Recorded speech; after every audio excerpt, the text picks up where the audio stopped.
The key still worked. That should have been my first warning. I pushed open the front door of what used to be our home and stepped into an echo chamber. 6 months overseas buying classic cars for restoration, and I come back to find my house stripped cleaner than a picked chicken bone. Every piece of furniture gone, every picture frame missing. Even the curtain rods had vanished, leaving naked windows staring back at me like hollow eyes. "Well, ain't this something?" I muttered, dropping my duffel bag on the bare hardwood floor. The sound bounced around the empty rooms like a gunshot. "My name's Eddie Banks, and I've been restoring classic cars for 15 years. Started the business right after getting out of the Navy, building it up from nothing in a rented garage to owning my own shop with 3 full-time mechanics. Not glamorous work, but honest. Gets your hands dirty, but pays the bills and then some." The house felt wrong, not just empty, violated. I walked through the living room, my boots echoing off bare walls. Dust outlines marked where our couch used to sit, where Julie's antique cabinet had stood. Even the cheap coffee table her mother bought us was gone. I pulled out my phone and checked our joint account. Balance, $847.23. 6 months ago, there had been nearly $30,000 in there. "Eddie? Eddie Banks, is that you?" The voice came from the front porch. Mrs. O'Reilly from next door, probably watching from her kitchen window like always. Nothing happened on Maple Street without her knowing about it. "Yeah, it's me, Mrs. O," I called back, stepping outside. She stood on her porch in a faded housecoat, arms crossed, looking like she had news to deliver. "Oh, honey," she said, shaking her head. "I was hoping someone would tell you before you got home." "Tell me what?" "About Julie, about the moving truck." My stomach dropped, but I kept my voice steady. "What moving truck?" "Day after you left for Europe. Big yellow truck, 3 men. Julie supervised the whole thing, took everything, furniture, your tools from the basement, even that old motorcycle you were fixing." The motorcycle. A 1973 Harley Sportster I'd been restoring as a surprise for Julie's birthday. She knew how much that project meant to me. "There's more," Mrs. O'Reilly continued, glancing around like she was sharing state secrets. "She wasn't alone. Had help from some man I'd never seen before. Tall, fancy clothes, driving one of those expensive sports cars. They were friendly." I didn't need her to spell it out. The empty house, the cleaned-out bank account, the mysterious, helpful stranger. Julie had played me for a fool while I was halfway around the world. My phone buzzed. Text message from Julie. "Don't bother coming home. Papers are with my lawyer. You can find your stuff at Unit 47, Riverside Storage." I stared at the message for a long moment, then showed it to Mrs. O'Reilly. She clucked her tongue sympathetically. "I'm sorry, Eddie. I thought about calling you, but Julie said you two had worked everything out, that you knew about the separation." "Yeah, well, Julie says a lot of things." I thanked Mrs. O'Reilly and went back inside to think. The empty house felt like a crime scene now, but I wasn't the victim here. Not anymore. Julie had made one mistake. She'd left me the storage unit receipt. Time to see what my loving wife thought was worth keeping. Before we dive deeper into this story, I have one small request. Please subscribe, drop a like, comment, and hit that hype button to boost this channel so more people can discover these incredible Reddit stories. Riverside Storage sat on the industrial side of town, a maze of orange roll-up doors and cracked asphalt. Unit 47 was in the back corner, away from the main office. Private. Convenient for someone who didn't want witnesses. I'd brought Tommy Chen, my youngest mechanic, partly for the extra hands and partly because the kid was good with locks. Not that I was planning anything illegal. The unit was paid for with my money after all.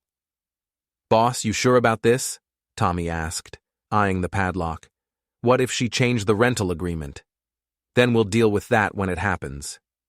The lock was cheap hardware store junk. Tommy had it open in 30 seconds with a bent paper clip and a screwdriver. The door rolled up with a screech that probably woke half the county. Holy cow, Tommy whispered. The unit was packed floor to ceiling with our stuff, my stuff. Tools I'd collected over 20 years, the antique workbench my grandfather had built, boxes of car parts worth thousands, and right in front, like a slap in the face, sat the half-restored Harley. But that wasn't what made my hands clench into fists. Scattered among my possessions were signs of Julie's new life, designer clothes I'd never seen before, a jewelry box that definitely wasn't there when I left, and tucked behind a stack of moving boxes, a manila envelope with Chad and Julie written in her handwriting. I opened it. Photos. Lots of them. Julie and some guy I didn't recognize, posing in places I'd never been. The guy was everything I wasn't. Tall, perfectly groomed, wearing clothes that cost more than most people's car payments. In the pictures, Julie looked happier than I'd seen her in years. There were letters, too. Love notes written in Julie's careful script, talking about when Eddie's finally out of the picture and our new life together. The last letter was dated 2 weeks after I'd left for Europe. Boss, you okay? Tommy was staring at me with concern. I realized I'd been standing there for 5 minutes, just holding the evidence of my wife's betrayal. I'm fine. Help me load some of this stuff. We took the tools I needed most, the expensive ones that would be hardest to replace. The Harley barely fit in my pickup, but we managed. As for the rest, I had a different plan. Before leaving, I made a few modifications to the remaining items, loosened bolts on the furniture, applied a thin coat of grease to anything with handles, adjusted the electronics so they'd work for a day or two, then fail spectacularly. Nothing dangerous, just annoying. If Julie wanted to play games, I could play too. The next morning, I drove to the Anchor Bar downtown. Julie had always loved the place, upscale without being pretentious, the kind of spot where she could see and be seen. According to Mrs. O'Reilly, she'd been spending a lot of time there lately. I wasn't disappointed. Julie sat at a corner table with 2 other people, a blonde woman I recognized as her friend Brittany, and the man from the photos. Chad, presumably. They were deep in conversation, probably planning their next move. I walked over and pulled up a chair. Mind if I join you? Julie's face went white. Chad started to stand, but I held up a hand. Relax, sport. I'm not here to cause trouble. Just wanted to meet the new man in my wife's life. Eddie, what are you doing here? Julie's voice was tight with panic. Having a drink. This is still a public place, right? I signaled the waitress. Bourbon, neat. Make it a double. Chad found his voice. Look, friend, I think you should... Friend? I laughed. That's rich? You move in on another man's wife while he's working overseas and you want to call me friend? The conversation at nearby tables had stopped. People were starting to stare. Julie hated scenes, always had. Eddie, please, she whispered. Don't do this here. Do what? I'm just being sociable. My drink arrived. I raised it in a toast. To new beginnings, and to people who know a good thing when they see it. I drained the bourbon in one gulp and set the glass down hard enough to make the table shake. By the way, Julie, I picked up some of my tools from the storage unit. Hope you don't mind. I left everything else exactly as I found it. That was a lie, but she didn't know it yet. Chad leaned forward. Now listen here. No. You listen. I kept my voice conversational, but there was steel underneath. I don't know what Julie's told you about me, but I'm not some pushover you can intimidate. I spent 8 years in the Navy and I've been working with my hands since I was 12. You might want to remember that. I stood up and dropped a 20 on the table. Drinks are on me. Enjoy your evening. As I walked away, I heard Brittany's voice, slurred with alcohol. Julie, you said he didn't know about Chad. You said he was clueless. The conversation that followed was going to be interesting. 3 days later, I got my first taste of revenge. Chad drove a silver BMW M4, the kind of car that screamed, "Look at me, I have money." He kept it parked in the lot behind his downtown condo, probably figured it was safe there. I'd been watching his routine for 2 days. Chad was a creature of habit. Gym at 6 a.m., office by 8, lunch at the same bistro every day. Predictable. That made him vulnerable. Manny Rodriguez helped me with the car. Manny's my head mechanic, been with me since I opened the shop. Ex-Navy like me, served 2 tours in Afghanistan before coming home and learning to fix engines instead of people. You sure about this, Eddie? Manny asked, keeping watch while I worked under Chad's BMW. This feels like something that could come back to bite us. Nothing illegal about what we're doing, I said, removing the spark plugs. Just a little mechanical adjustment. I didn't damage anything permanently, just made sure Chad's morning would be interesting. Removed the spark plugs, loosened a few belts, and filled the air vents with something that would make the car smell like low tide for weeks. We were back at the shop by 7 a.m. At 8:30, my phone rang. Eddie? Julie's voice tight with anger. What did you do to Chad's car? Good morning to you too, sweetheart. What makes you think I did anything? It won't start, and it smells like rotten fish. Chad's furious. Huh, that's weird. Maybe he should take it to a mechanic. This isn't funny, Eddie. You're right. It's hilarious. I hung up and got back to work on a 1967 Mustang that actually belonged to someone who paid their bills. That evening, I decided to attend Julie's big real estate presentation at the community center. She'd been planning it for months, a seminar for first-time home buyers, designed to drum up new clients. The kind of professional event where image mattered more than substance. I arrived fashionably late, slipping in through the back door as Julie was wrapping up her presentation. She looked good up there, confident and polished. For a moment, I remembered why I'd fallen for her in the first place. Then I spotted Chad in the front row, still wearing the same clothes from this morning. Apparently, his backup transportation options were limited. When Julie opened the floor for questions, I raised my hand. Yes? You in the back? Thanks, Julie. I was wondering, when you're helping clients with major life changes, like divorce, how do you handle the division of assets? Specifically, what happens when one spouse tries to hide or dispose of marital property while the other is out of town? The room went quiet. Julie's professional smile flickered. That's really more of a legal question than a real estate question. But surely you have some experience with it. I mean, you must have dealt with similar situations in your personal life. Chad started to stand, but I wasn't finished. For instance, what would you tell a client whose spouse cleaned out their joint bank account and sold their belongings while they were working overseas? Asking for a friend, of course. The murmur that went through the room told me the message was getting across. Julie's face had gone from pale to bright red. I think we're getting off topic here, she said, but her voice was shaking. You're absolutely right. Sorry for the interruption. Great presentation, by the way. Very educational. I left through the same back door, but not before I heard someone in the audience whisper, "Isn't that Julie's husband, the one who's been out of town?"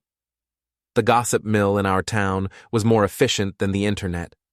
By tomorrow, everyone would know that Eddie Banks was back, and he wasn't happy. Outside in the parking lot, Chad caught up with me. "We need to talk," he said, trying to sound tough. "Do we? I can't think of anything we have to discuss. Stay away from Julie, and stay away from my car." I turned to face him. Chad was taller than me, probably had 20 pounds on me, but he'd never been in a real fight. It showed in the way he held himself, all bluster and no foundation. Or what? "Or you'll regret it." I laughed. "Friend, I already regret plenty.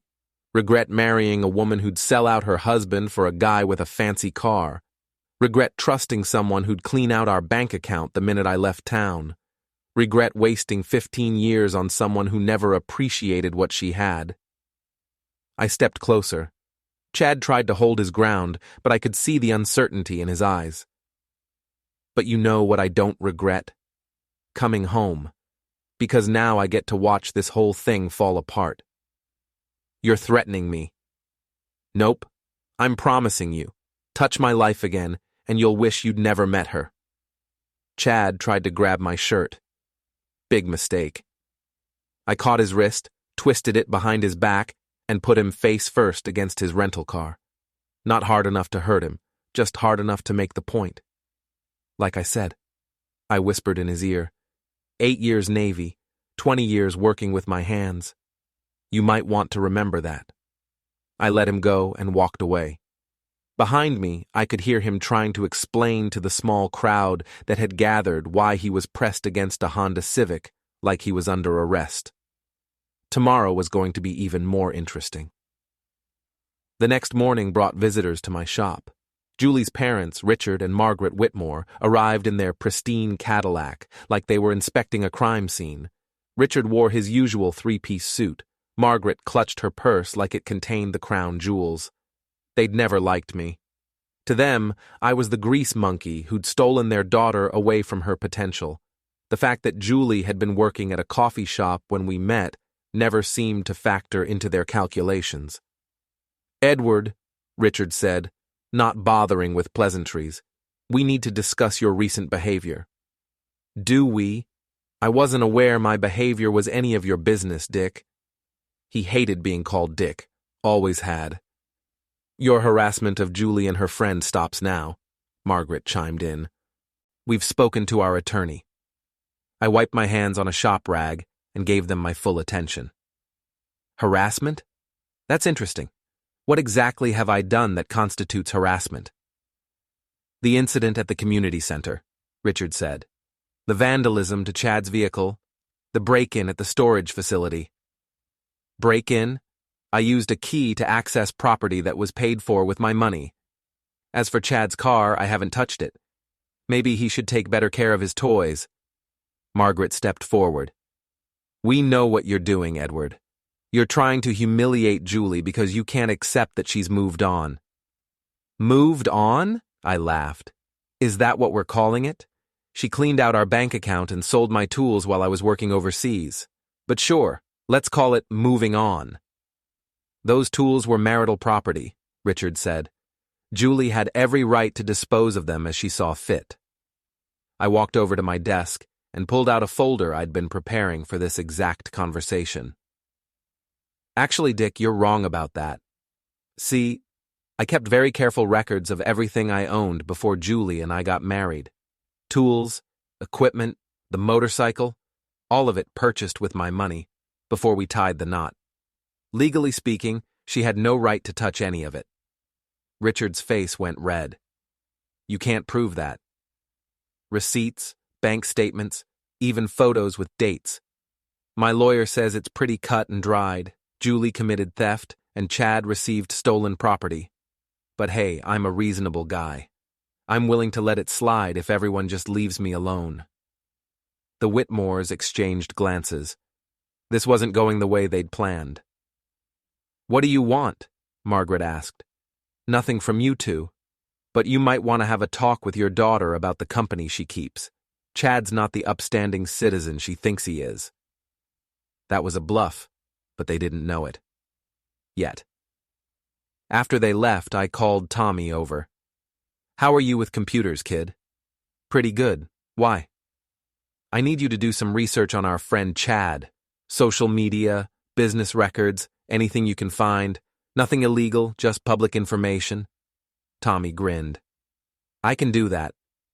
While Tommy worked his magic, I focused on the next phase of my plan. Julie's biggest weakness had always been her image. What people thought of her mattered more than almost anything else. If I could damage that image, the rest would follow. The opportunity came sooner than expected. That evening, Brittany showed up at my shop. She was drunk, stumbling across the parking lot in heels that were too high for someone in her condition. Eddie, she called out, we need to talk. I opened the office door and let her in. No point in having this conversation in public. What can I do for you, Brittany? You need to stop, she slurred. What you're doing to Julie, it's not fair. What am I doing to Julie? The thing at the bar, and the presentation, and Chad's car, she's miserable. Good.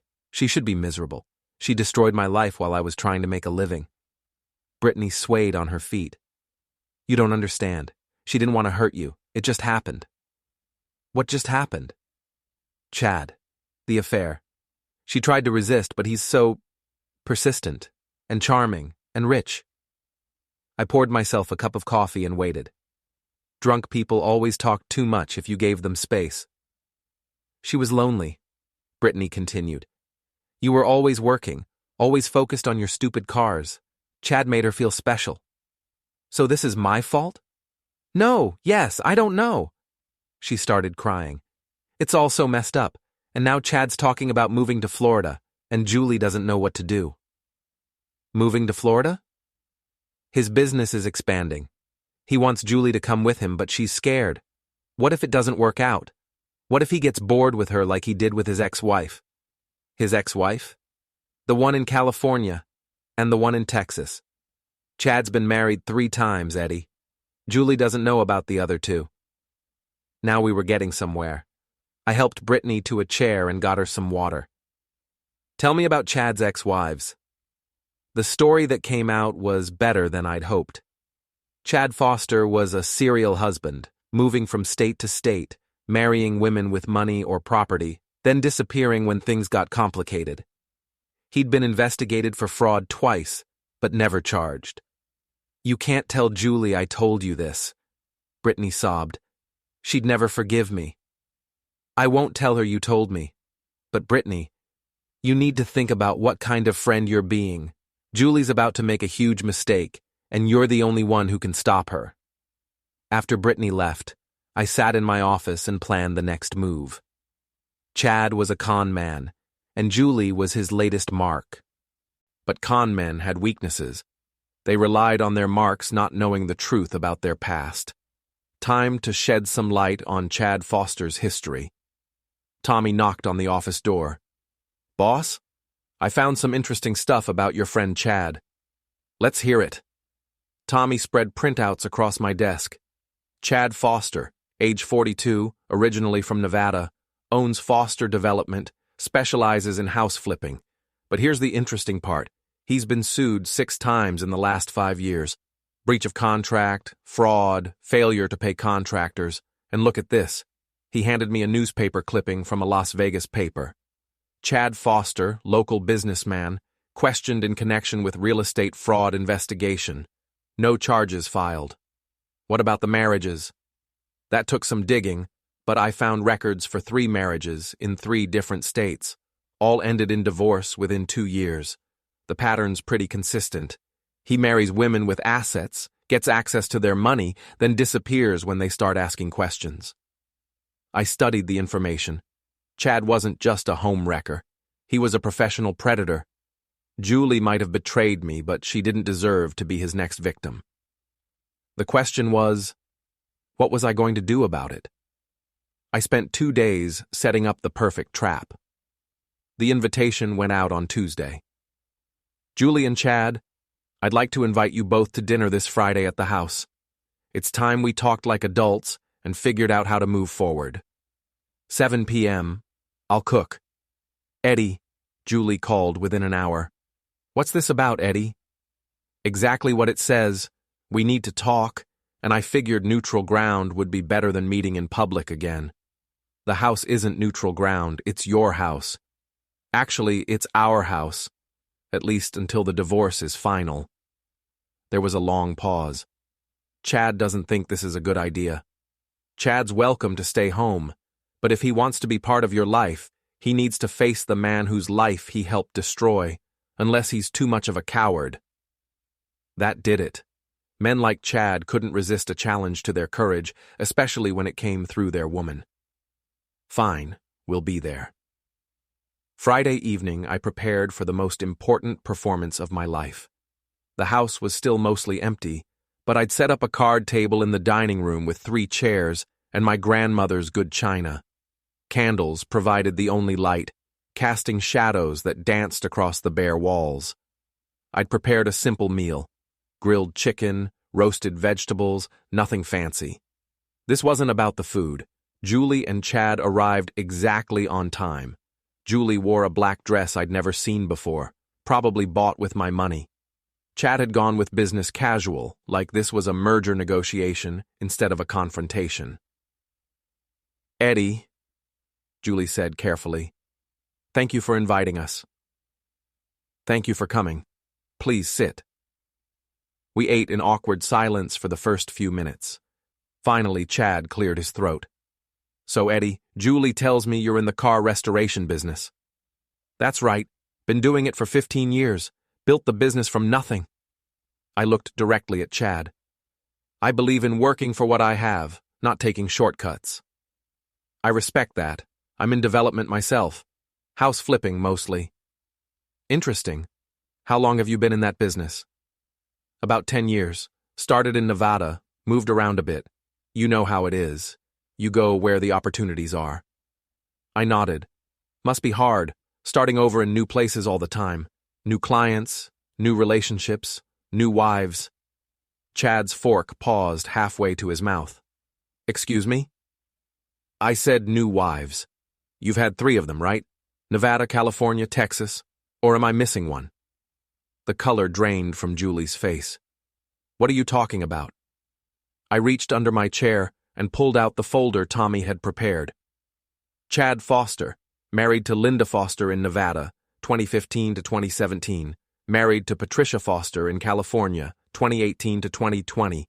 Married to Sandra Foster in Texas, 2021 to 2023. All 3 marriages ended when the wives discovered their husband wasn't who he claimed to be. Chad started to stand. "I don't have to listen to this." "Sit down," I said quietly. "We're not finished." Something in my voice made him hesitate. Julie was staring at the documents, her face getting paler by the second. "This is all lies," Chad said, but his voice lacked conviction. "Public records don't lie, Chad. Neither do court documents. You've been sued for fraud 6 times in 5 years. You specialize in targeting women with assets, gaining their trust, then disappearing with their money." Julie looked up from the papers. "Chad, is this true?" "Julie, you have to understand. Is it true?" Chad's shoulders sagged. "It's not what you think." "Then explain it to me." "Those women, they weren't like you. They were just convenient. But with you, it's different. I love you." Julie stood up so fast her chair fell over. "You love me? You've been married 3 times in the last 8 years. Those weren't real marriages, not like what we have." "What we have?" Julie's voice was rising. "What exactly do we have, Chad?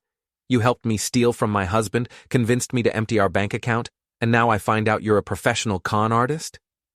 "Julie, please, get out." "What?" "Get out of this house. Get out of my life. Get out." Chad looked at me like I might intercede on his behalf. I just smiled. "You heard the lady?" After Chad left, Julie and I sat in silence for a long time. Finally, she spoke. "How long have you known?" "About Chad's history, a few days. About the affair, since I got home and found the house empty. I'm sorry, Eddie. I know that doesn't mean much now, but I am sorry." "Why, Julie? Why throw away 15 years for a guy you barely knew?" She was quiet for so long, I thought she wouldn't answer. When she finally spoke, her voice was barely above a whisper. "Because I felt invisible. You were always working, always focused on the next project, the next car, the next client. Chad made me feel like I was the most important thing in the world. So you decided to destroy our marriage. I decided to feel alive again. I didn't plan for it to go this far." I looked at my wife, my soon-to-be ex-wife, and felt something I hadn't expected. Pity. "Julie, I worked those extra hours for us. Every late night, every weekend project, it was all to build something better. I thought you understood that. I understood that you loved your work more than you loved me. That's not true, isn't it? When's the last time we took a vacation together? When's the last time you surprised me with dinner out, or flowers, or anything that wasn't related to your business?" I wanted to argue, but she had a point. Somewhere along the way, I'd stopped working for our future and started working to avoid our present. That doesn't excuse what you did, I said finally. No, it doesn't, but it explains it. We talked until almost midnight, really talked for the first time in years. By the end, we both understood that our marriage had been over long before Chad came along. He'd just been the catalyst that forced us to face the truth. What happens now? Julie asked. Now we get divorced like civilized people. You keep whatever's yours, I keep what's mine. We split the house proceeds down the middle and move on with our lives. What about Chad? What about him? He's your problem now. But Julie, if you're smart, you'll stay as far away from him as possible. She nodded. I think I've learned my lesson about trusting strangers. Good, because there's something else you should know. I handed her the last document from my folder, a police report from Las Vegas. Chad's wanted for questioning in a real estate fraud case, something about selling houses he didn't actually own. The Nevada authorities have been looking for him for 6 months. Julie stared at the report. Are you going to turn him in? I don't have to. I already called the tip line. They'll find him soon enough. Eddie, you could have told me all this from the beginning. Why the elaborate dinner, the confrontation? I smiled. Because you needed to see who he really was. If I'd just handed you the evidence, you would have found excuses, rationalized it away. This way you gotta see him panic, gotta watch him lie to your face. Now you know. Julie stood up and walked to the window, looking out at the empty street. I've made such a mess of everything. Yeah, you have. But messes can be cleaned up. It just takes time and effort. She turned back to me. Do you think we could ever be friends again? Not now, but someday? I considered the question. The anger was still there, the hurt and betrayal. But underneath it all was the memory of the woman I'd fallen in love with 16 years ago.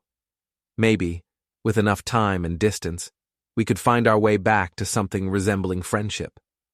Ask me in a year, I said. We'll see where we both are then. Julie nodded and gathered her purse. At the door, she paused. For what it's worth, Eddie, I never stopped loving you. I just forgot how to show it. After she left, I sat in the empty house and thought about the future. Tomorrow, I'd start putting my life back together. New house, new routines, maybe even new relationships eventually. But tonight, I felt something I hadn't experienced in months. Peace. The war was over. I'd won, but more importantly, I'd survived. The peace lasted exactly 3 days. Monday morning, I was under the hood of a 1969 Camaro when Manny came running into the shop. Eddie, we got problems. Big problems. I slid out from under the car, wiping grease from my hands. What kind of problems? The kind that involves your ex-wife and her boyfriend trying to break into your house. What? Mrs. O'Reilly called. Says she saw Julie and Chad at your place about an hour ago, loading stuff into a truck. When she went over to ask what they were doing, Chad got aggressive with her. I felt the familiar anger rising in my chest. He threatened Mrs. O'Reilly? Pushed her down, according to what she told me. She's okay, just shaken up. But Eddie, they took your grandfather's workbench, the one from the garage.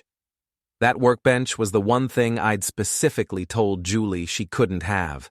It had been in my family for 3 generations, built by my great-grandfather in 1923. It wasn't just furniture, it was history. Where are they now? Mrs. O'Reilly thinks they went to the old warehouse district. She followed them for a few blocks before losing them. I grabbed my keys. Call Tommy. Tell him to meet us at the warehouse. Eddie, maybe we should call the cops. And tell them what? That my wife took furniture from our house? They'll say it's a civil matter and tell us to work it out ourselves. So what's the plan? I smiled, but there wasn't any humor in it. The plan is to get my property back and make sure Chad understands that threatening old ladies has consequences. The warehouse district was a collection of abandoned buildings left over from the city's industrial past. Most were empty, but a few had been converted into storage facilities or artist studios. If Chad and Julie were hiding out here, they'd picked the perfect place to avoid witnesses. We found Chad's rental truck parked behind a 3-story brick building that used to house a textile factory. The loading dock was open, and I could see my workbench inside, along with several other pieces I recognized from the house. "There," Tommy said, pointing to a second-floor window. I saw movement. I studied the building. 2 entrances, the loading dock and a side door that probably led to the offices. If Chad and Julie were upstairs, they'd have to come down eventually. "Manny, you and Tommy cover the side door. I'm going through the loading dock." "What if they run?" "Then you stop them, but don't hurt anybody unless they try to hurt you first." I walked up the loading ramp and into the warehouse. The space was vast and mostly empty, with concrete floors and steel beams supporting the ceiling. My footsteps echoed off the walls as I made my way toward a staircase in the back corner. "Julie!" I called out. "I know you're up there. We need to talk." Silence. "Chad? You want to explain why you pushed an 80-year-old woman?" More silence, then the sound of voices arguing upstairs. A door slammed, followed by footsteps on the stairs. Chad appeared first, trying to look tough but failing badly. Julie followed, her face streaked with tears. "Eddie, please," she said. "Just let us go. We'll give you back the workbench." "Oh, you'll give it back? How generous of you." I looked at Chad. "I thought you left town. What happened? Run out of gas money?" "This doesn't concern you anymore," Chad said. "Julie and I are together now. What's hers is mine." Funny thing about that, Chad, Julie and I aren't divorced yet, which means everything in that house is still half mine. And that workbench? That's 100% mine. Family heirloom, predates the marriage. So take it and leave us alone. I would, but there's the matter of you assaulting my neighbor. Mrs. O'Reilly's like family to me, Chad. I don't take kindly to people who hurt my family. Chad stepped forward. "What are you going to do about it, grease monkey?" I'd been waiting for this moment for weeks. All the anger, all the frustration, all the humiliation. It came together in a surge of pure adrenaline. "I'm going to teach you some manners." Chad swung first, a wild haymaker that telegraphed itself from across the room. I ducked under it easily and drove my fist into his solar plexus. He doubled over, gasping for air. "First lesson," I said, grabbing him by the shirt and straightening him up. "Don't pick fights with people who work with their hands for a living." I spun him around and put him in a headlock, not tight enough to choke him, but firm enough to control his movement. "Second lesson, when you threaten someone's family, you better be prepared for the consequences." I marched him over to where my workbench sat and forced him to his knees beside it. Third lesson, some things are more important than money. This workbench represents 3 generations of honest work. My great-grandfather built it. My grandfather used it. My father learned his trade on it, and I've been using it for 20 years. You don't get to take that away because you're sleeping with my wife. "Eddie, stop!" Julie was crying now. "You're scaring me." "Good. Maybe you'll remember this feeling the next time you're tempted to steal from someone." I let go of Chad and stepped back. He stayed on his knees, breathing heavily. "Now here's what's going to happen," I said. "You're going to load my property back into that truck and drive it to my shop. All of it. Then you're going to apologize to Mrs. O'Reilly for pushing her. After that, you're going to get in your car and drive away from this town, and you're never coming back." "And if I refuse?" I pulled out my phone and showed him the screen. "Then I make this call to the Las Vegas Police Department. They're very interested in talking to you about some missing real estate funds." Chad's face went white. "You're bluffing. Try me." We stared at each other for a long moment. Finally, Chad looked away. "Fine, but this isn't over." "Yeah, it is. You just don't know it yet." It took an hour to load everything back into the truck.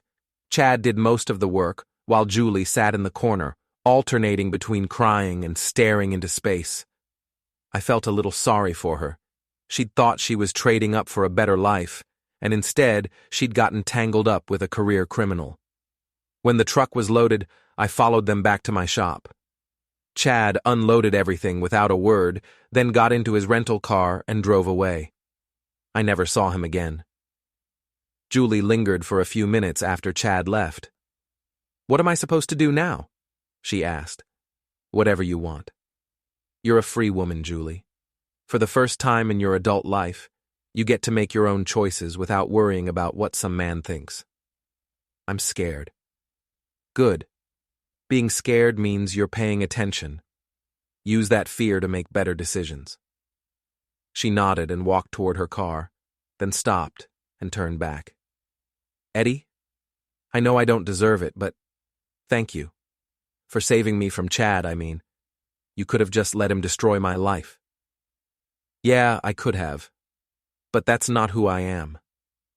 After she drove away, I stood in my shop surrounded by the tools and equipment that represented my life's work. Everything was back where it belonged, and the future stretched out ahead of me like an open road. My phone buzzed. Text message from an unknown number. "Mr. Banks, this is Detective Morrison with Las Vegas PD. We picked up Chad Foster this morning. Thank you for the tip. If you're ever in Vegas, dinner's on me." I smiled and deleted the message.